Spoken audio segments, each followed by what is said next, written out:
Bienvenidos a Mirador Universitario en la serie Agenda 2030, Universidad que construye futuro.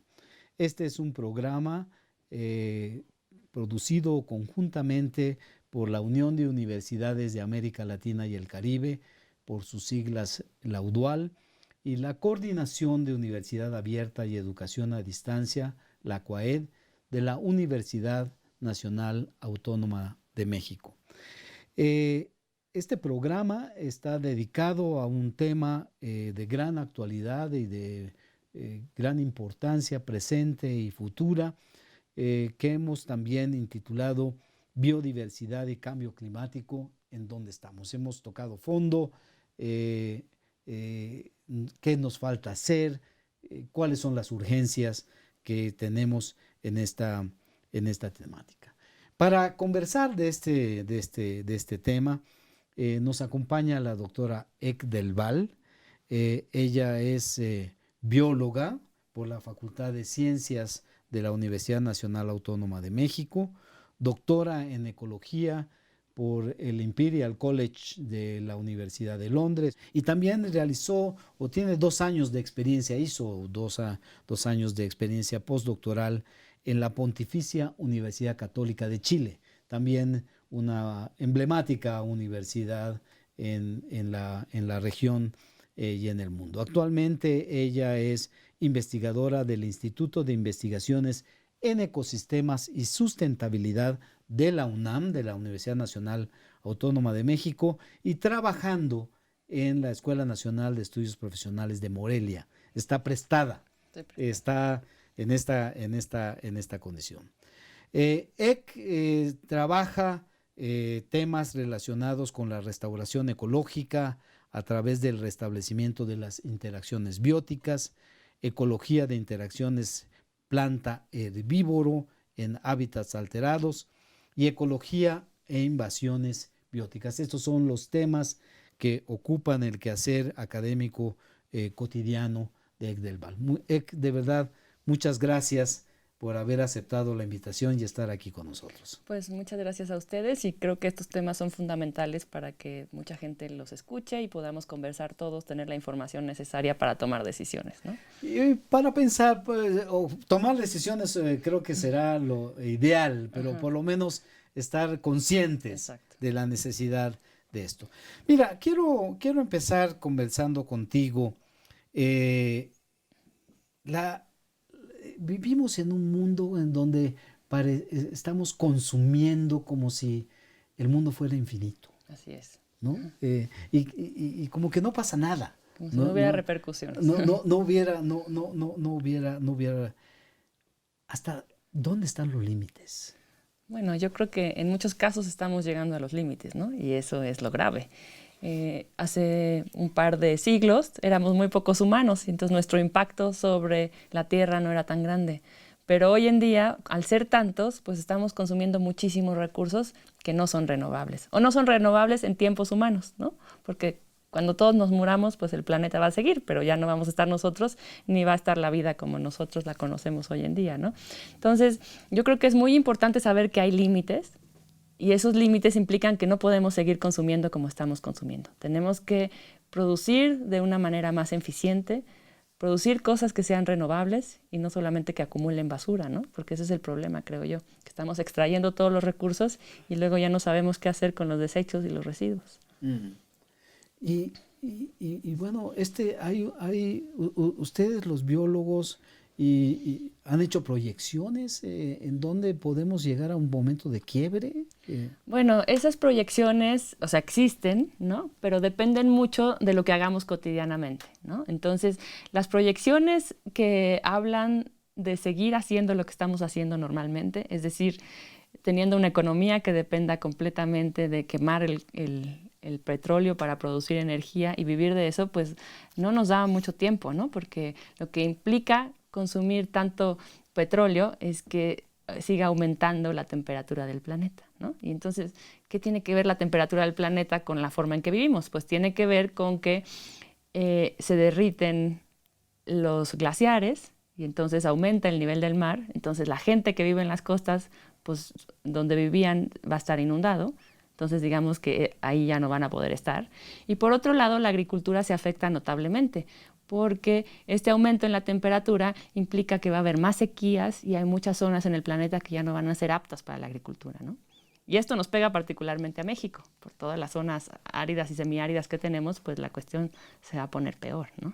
¿Y esto tendría implicaciones en la alimentación? En la alimentación y en el costo de los alimentos, ¿no? O sea, por un lado, bueno, va a haber regiones donde se va a poder seguir produciendo los granos básicos que consumimos, pero estos van a ser más altos porque van a necesitar más agua, ¿no? Claro. Bueno, hay una reflexión que me parece que pocas veces se hace, y tú la mencionas ya, y me parece importante, que es, estamos en un escenario complejo, en un escenario difícil, en un escenario de alcance de límites, pero pareciera que los seres humanos no nos va a pasar nada, ¿no? Es que tendemos a pensar en el corto plazo, ¿no? Entonces, en el día a día, pues no ves afectada tu vida cotidiana, ¿no? Nosotros los que somos afortunados, ¿no? Pero bueno, pregúntale a la gente de Sinaloa, que este año han tenido, creo que 3 huracanes fuertes, ¿no? Y esos huracanes han impactado en que muchas regiones se inundaron completamente, se perdieron todas las cosechas, ¿no? Entonces, como que el problema es que el impacto no es generalizado aún, ¿no? Entonces hay ciertas regiones donde ya se están sintiendo fuertemente, digamos, los impactos de este cambio ambiental global, ¿no? Pero no en todos lados. En la Ciudad de México, a lo mejor, pues la gente que empezó a sentir cierta escasez de agua por los cortes que hubo, empiezan a pensar un poco de, bueno, pues sí se necesita el agua cotidianamente, ¿qué vamos a hacer si no hay agua, ¿no? Pero la mayor parte de la gente abre la llave y le sale agua, ¿no? Entonces dice, pues, ¿cuál es el problema con el agua, no? Si ahí está. Claro, claro.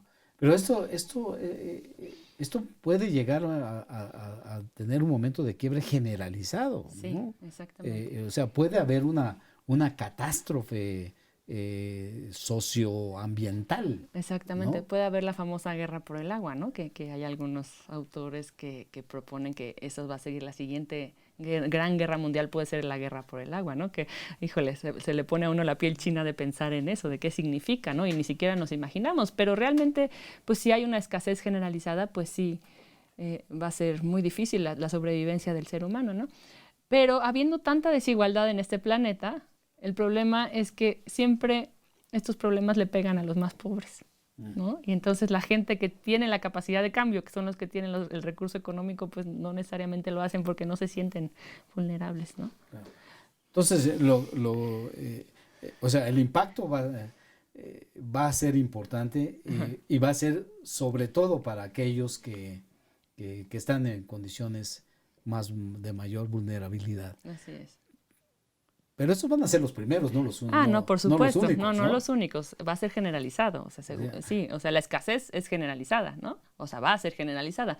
Sin embargo, pues quien primero la pierde, pues son la gente que tiene menos recursos, ¿no? Pero yo creo que al haber realmente escasez, pues va a haber mucho descontento social y entonces eso va a implicar pues muchas revueltas y cosas por el estilo, ¿no? Que yo soy bióloga, no soy científica social, entonces me cuesta trabajo predecir cómo se comportará la humanidad, pero de que va a haber un efecto, va a haber, ¿no? Pero la cuestión es que hoy todavía estamos a tiempo para poder mitigar esto.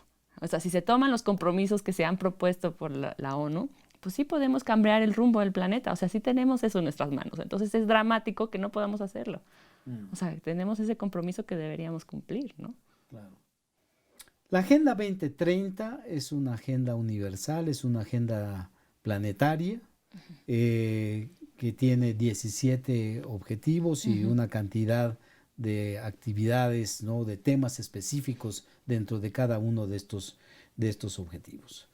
Los que se refieren a biodiversidad y cambio climático son el número 13 y el número 15. ¿Dónde convergen las metas de estos dos? Pues mira, en particular el 13 se refiere a la mitigación del cambio climático, ¿no? Pero mucha parte del cambio climático se debe al cambio de uso de suelo, ¿no? Que quiere decir tirar los bosques para volverlos campos agrícolas, campos ganaderos o para hacer ciudades, ¿no? Entonces, cuando uno tira un bosque, todo el carbón que estaba almacenado en ese bosque se va a la atmósfera, ¿no? Entonces, en ese sentido, el objetivo 13, que tiene que ver con el cambio climático, tiene que ver con dejar de talar los bosques para para que no haya tanto dióxido de carbono en la atmósfera. Y por otro lado, el otro objetivo tiene que ver con conservar la biodiversidad. Entonces, para conservar la biodiversidad, pues no podemos estar talando los bosques, ¿no? Entonces, en ese sentido, ambos objetivos van a que no tengamos este cambio de uso de suelo en estos sitios, ¿no? Yo creo que está bien haberlo separado porque para el cambio climático no solamente es el cambio de uso de suelo lo que contribuye a que haya dióxido de carbono en la atmósfera, sino también pues, la quema de petróleo y un montón de otras actividades, ¿no? Pero en específico, lo que tiene que ver con conservación de la biodiversidad, pues tiene que ver con preservar estos bosques, ¿no? Preservar y manejar, porque yo creo que hoy en día no podemos hablar de conservar y dejarlos intactos porque eso no es realista, ¿no? Claro. ¿Y cómo estamos en México en esa parte? Pues mira, digamos que hay varios puntos. ¿Estos objetivos están convergiendo en el caso mexicano? Pues sabes que en algunas partes sí y en otros no. O sea, el Sistema Nacional de Áreas Naturales Protegidas, hoy en día en México, está bastante bien consolidado. O sea, hay un montón de áreas que están destinadas a la conservación y que tendrían que protegerse, ¿no? Eso es en el papel. Sin embargo, muchas de esas áreas naturales protegidas no tienen planes de manejo o no tienen personal que pueda hacerse cargo de la conservación de esos sitios, ¿no? Entonces, bueno, ya sabemos que esos sitios son prioritarios y que hay que conservarlos y que, digamos, el gobierno decidió que en esos lugares haya conservación, ¿no? Entonces, eso está muy bien. Pero no necesariamente la conservación se lleva a cabo porque no están los recursos destinados para poder llevar a cabo los planes de manejo, ¿no? Entonces, en ese sentido, ahí hay como todavía un desfase, ¿no? En cuanto a la mitigación de emisiones, hay algunas áreas del país donde todavía las tasas de deforestación son altas, ¿no? Entonces, uno podría decir, bueno, pero ya están las áreas naturales conservadas, ¿no? O sea, ya tienes tu sistema nacional de áreas naturales protegidas, pues qué importa que tilen otros bosques. Pero bueno, por un lado, pues tenemos como el mínimo para la conservación, no es que sean las grandes áreas naturales protegidas que nos va a permitir todo, ¿no? Y por otro lado, esos remanentes de bosques que todavía se siguen tirando, pues contribuyen al CO2 en la atmósfera, ¿no? Y a tener como un modo de producción que no es muy sustentable, ¿no? ¿En qué partes de México estás hablando de estos bosques pues mira, talados? Porque, mira, yo trabajo manejo comunitario de bosques en la zona de la Sierra Juárez, ¿no? En Oaxaca. En Oaxaca. Y ahí hay un manejo sustentable de bosques absolutamente, y no hay tala ilegal. No, ahí es uno de los lugares emblemáticos, ¿no? Pero por desgracia no es generalizado en el país, ¿no? Yo trabajo más en la costa del Pacífico, en la selva seca, en Chamela, Jalisco, ¿no? Entonces ahí hay una reserva de la biosfera muy grande que está, digamos, conservada. Pero todo alrededor todavía quedan remanentes de selva que hoy en día los talan para la ganadería, ¿no? Y entonces, además, tienen suelos muy pobres. Entonces, a los pocos años, esos pastizales ya no son, ya no rinden, y entonces, digamos que ya los abandonan y entonces queman y tiran otro pedazo de selva. Hoy en día todavía hay mucha quema en esos sitios. ¿Y qué está haciendo la universidad respecto de esto? La universidad, pues mira, justamente yo he participado ya en 2 grandes proyectos, uno que se llamaba Manejo de Bosques Tropicales, en donde lo que queríamos ver era la importancia de los bosques secundarios, ¿no? O sea, si bien es muy difícil decirle a la gente, pues no tires el bosque si no tienes otra manera de sobrevivir, ¿no? Que es la verdad. Entonces, buscar alternativas. Entonces, lo que queríamos ver era cuál era el valor de los bosques secundarios que rodean a estas áreas naturales protegidas. Y hemos encontrado cosas interesantes porque realmente muchos de estos bosques secundarios podemos decir que tienen una biodiversidad alta y que sí proveen los servicios que proveen los bosques maduros, ¿no? Entonces, digamos que hay cierta esperanza, ¿no? De decir, bueno, si tú rotas tus parcelas y dejas que se formen estos bosques secundarios, pues estás haciendo que sí haya una conservación de la biodiversidad y también que haya una captura de carbono, porque la ventaja de estos bosques secundarios es que crecen muy rápido, ¿no? Entonces pueden capturar mucho dióxido de carbono. Entonces hay todo un movimiento donde dice hay que revalorizar estos bosques secundarios como proveedores de biodiversidad y también como, digamos, captadores de CO2, ¿no? Entonces hemos visto cuáles serían las estrategias de manejo que permitirían tener esta parte de digamos, compatibilizar el manejo con la conservación, ¿no? Que es como el gran dilema. Y dime una cosa, ¿la ciencia está impactando la política? Ay, pues poco, creo yo. Deberíamos impactar más, ¿no? Porque el problema es que luego no tenemos lenguajes en común, ¿no? Con los políticos, ¿no? O sea, los políticos están viendo como el crecimiento del país y el desarrollo, no sé qué, pero no tienen mucha idea de lo que pasa a nivel local.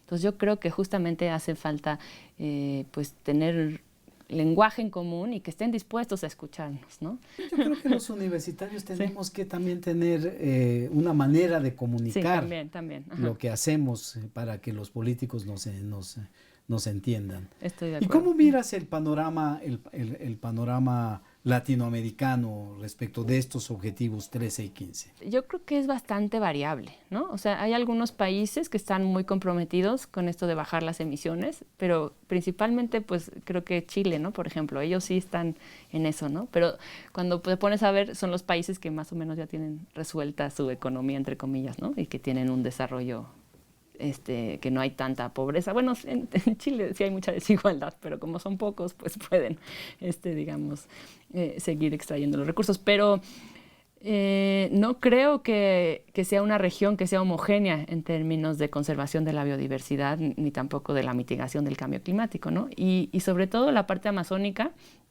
pues tiene unos embates gigantescos de las compañías que todavía, por un lado, quieren extraer recursos maderables, ¿no? Las maderas preciosas todavía están ahí. Por otro lado están las petroleras, ¿no? Que quieren extraer petróleo de estos lugares que son el pulmón del planeta, ¿no? Y entonces la presión es súper fuerte.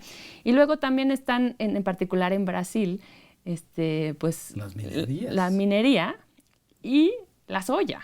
O sea, la carretera de la soya famosa que están abriendo en Brasil es tremenda, ¿no? Están cortando la selva amazónica para sembrar soya. ¿Y esa soya a dónde va a ir? A alimentar puercos. Es terrible, ni siquiera es para alimentar personas, ¿no? Y son unos modelos de producción agrícola terribles. Entonces, como que eso que pasa en Brasil, pues es muy diferente de lo que pasa incluso en Bolivia, ¿no? Que es uno de los países vecinos que tienen, y que lo que pasa en Ecuador. Entonces, como que no sé qué tan homogéneo es la situación. Yo diría que no mucho. Pero sigue habiendo tasas de deforestación altas, eso sí.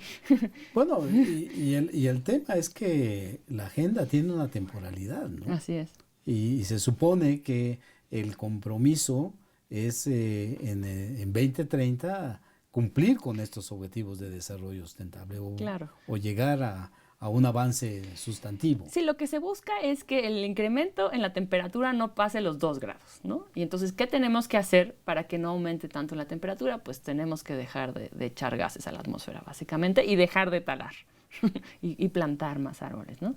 Claro. Para que puedan capturar ese CO2.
Las universidades, ¿qué hacemos en esto?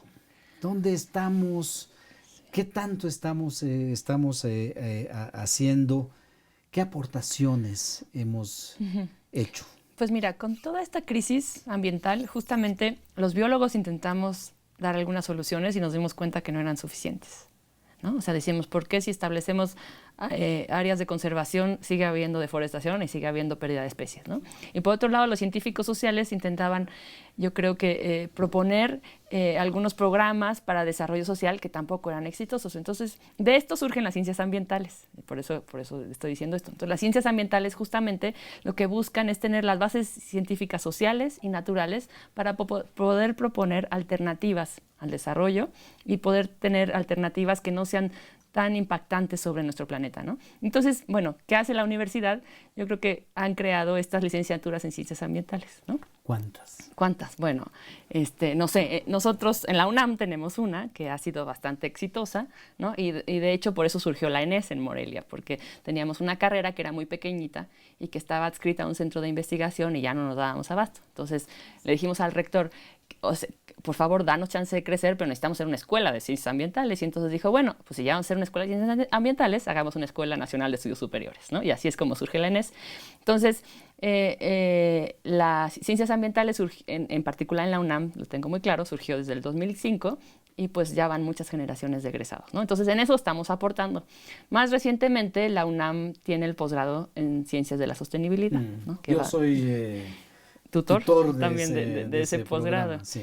¿No? Y justamente que tiene que ver con esto de la interdisciplina, ¿no? Que no es nada sencillo, tú lo sabes y yo lo sé, como tratar de ponernos de acuerdo. Pero yo creo que al formar estas nuevas generaciones donde ya tengan los conceptos de ambas disciplinas, pues ellos van a poder aportar, yo creo que soluciones un poco más factibles y llevarlas a cabo, ¿no? Eso es lo que ha hecho la universidad. Sin embargo, pues es muy poco, ¿no? Bueno, también está el programa de medio ambiente que tiene la UNAM, ¿no? Y algunas medidas que han tratado de permear a toda la universidad que tienen que ver con sustentabilidad, pero con campus sustentables, ¿no?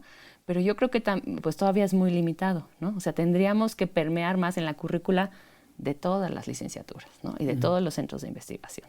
Yo creo que tendría que ir para allá. Por un lado, hacer conciencia de que tus acciones cotidianas sí tienen un impacto, ¿no? O sea, el consumo que tú decías al principio, pues tiene que ver con este impacto, ¿no?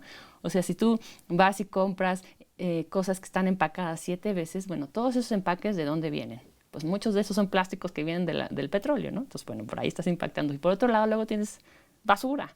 ¿Qué vas a hacer con esa basura? Esa basura no va a desaparecer, ¿no? Eso como en la vida cotidiana. Y por otro lado, pues también la separación de basura, de dónde viene la electricidad que consumes, si pudiéramos tener celdas solares para no estar consumiendo electricidad que viene también de la quema de petróleo, ¿no? Si no pudiéramos tener electricidad que fuera más sustentable, etcétera, ¿no? Entonces yo creo que sí habría que hacer más cosas dentro de la universidad para que todos estuviéramos comprometidos con la sustentabilidad. Y la otra cosa importante es esto de consumir las cosas que se producen localmente, ¿no? A lo mejor en la Ciudad de México suena una locura, ¿no? Porque ¿qué se produce aquí? Pero realmente yo sé de muchas iniciativas del sur de la ciudad que tienen que ver con comprarle a la gente de Xochimilco, ¿no? Por ejemplo. Bueno, en la Ciudad de México la porción mayoritaria del territorio es rural. Exacto, sí, cierto. ¿No? Entonces ahí hay una potencialidad muy importante para consumir cosas localmente hechas, vegetales, exacto. En fin, ¿no? Y uno podría decir, bueno, pero ¿y eso qué importa? ¿No? Pues cuando te pones a ver que el jitomate que estás comiendo viene de Sinaloa, dices, bueno, ya nada más el transporte, ¿no? Que tuvo que llegar hasta acá, hasta cómo lo están produciendo allí, si es sustentablemente o no, cuántos químicos están utilizando para que tu jitomate se vea muy, muy rozagante, ¿no? ¿A qué sabe ese jitomate, no? Esas cosas que los consumidores sí podemos. Pero la tarea parece doble, ¿no es cierto? Sí. O me da la impresión que hay una doble tarea. Una es la tarea universitaria, ¿no? Esta tarea en donde, por un lado, científicos y por el otro lado, los científicos sociales, esa división ya no nos sirve. Ya no nos sirve, exactamente. No nos sirve. Y en donde, como bien dices tú, todos tenemos que saber. Hace mucho rato, pero todavía creo que no lo aceptamos, que los temas ambientales, de uso de recursos naturales, cambio climático y demás, no es un tema de los ecólogos, no, pues no. Es un tema de los ingenieros, de los biólogos, de los médicos, de los economistas, de los antropólogos, de todos, ¿no? Entonces, ahí hay una tarea, me parece importante. Pero la otra, que es todavía más complicada, o tan complicada como esta primera, es con el mundo del accionar político cotidiano, ¿no? No hay un diálogo ahí. Bueno, pues sí, efectivamente yo creo que la universidad tiene que salir de las aulas, ¿no? O sea, además de dar clases y publicar investigaciones, tenemos que platicar con la sociedad en general, haciendo más divulgación de nuestras investigaciones y del conocimiento en general. Y por otro lado, esta parte de contactarnos con la gente que lleva la agenda política, ¿no? Que tiene que ver pues, con los gobernantes, tanto a nivel federal como a nivel estatal.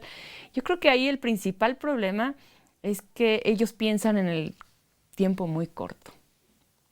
Entonces les interesan sus sexenios, sus trienios, si es el presidente municipal, y como que sienten que estas cuestiones de las que hablamos nosotros son a largo plazo y entonces por lo tanto no les competen, ¿no? Creo que ahí es parte del problema que no hemos logrado comunicar por qué las acciones de corto plazo impactan en el largo plazo, ¿no?